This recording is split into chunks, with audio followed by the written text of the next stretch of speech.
Given the imbalance in probabilities, I was therefore sure, without even scrutinizing it, that Kevin's evidence was wrong. Besides, probably unknown to him, the entire thesis was familiar to moviegoers of a certain age. In 1978, the film Capricorn 1 had been based on a similar premise, except that time the Earthbound crew had to be eliminated lest they tell the world about the non-landing. In that respect, at least the movie was more credible than the theory. But the ball was already running.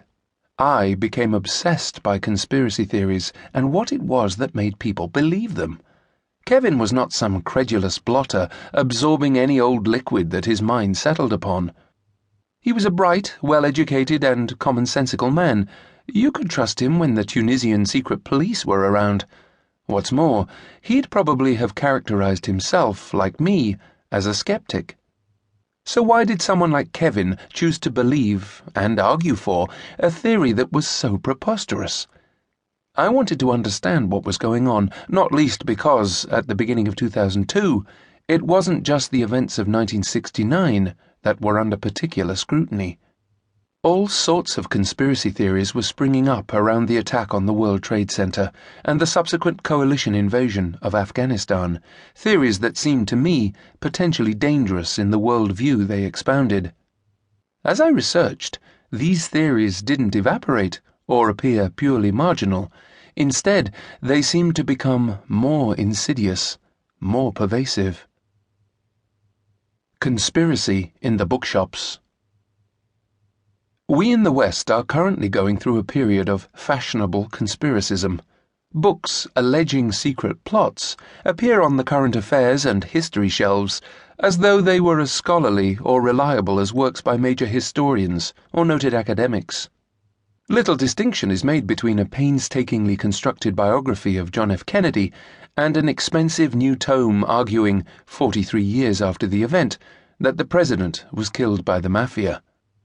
Meanwhile, in music and DVD chains across the United States and Britain, among the limited number of books on sale, the young browser is likely to come across oversized paperbacks with titles such as Abuse Your Illusions, You Are Being Lied To, and Everything You Know Is Wrong, The Disinformation Guide to Media Distortion, Historical Whitewashes, and Cultural Myths. Checking in at a rather substantial $30, these books consist of a series of bite-sized essays by different authors dealing with myriad, and frankly random, subjects, from the oil industry to crime via geopolitics. Their avowed purpose is to act as a battering ram against the distortions, myths, and outright lies that have been shoved down our throats by the government, the media, corporations, organized religion, the scientific establishment, and others who want to keep the truth from us. Browsing through one of the books in the Disinformation series, published by the countercultural tycoon Richard Metzger, I came across a chapter titled The European Union Unmasked, Dictatorship Revealed. In it, a Lindsay Jenkins, formerly a civil servant in the British Ministry of Defence, details the Eurocratic plot to destroy nation-states.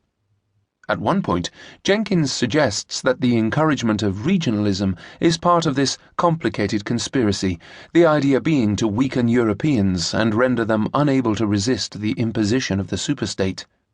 So she writes, insistence on the use of minority languages, especially in educating children, will ensure that the locality is isolated and will limit the opportunities for people in the wider world.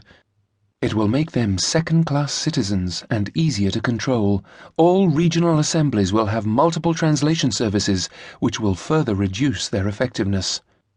A theory that I suppose could be summed up as how the Welsh destroyed the United Kingdom. One recent book published in the popular Rough Guides series, listing some of the most significant conspiracy theories and tacitly accepting quite a few of them, even goes so far as to situate itself at a turning point in the great historiographical debate. The idea, write the authors, that long ago it was great men's deeds that drove world affairs gave place to the notion that much bigger historical and social forces were at stake. Now once again, it is being recognized that plans, projects, conspiracies, and even conspiracy theories can change the world. Ideas like this may also be observed.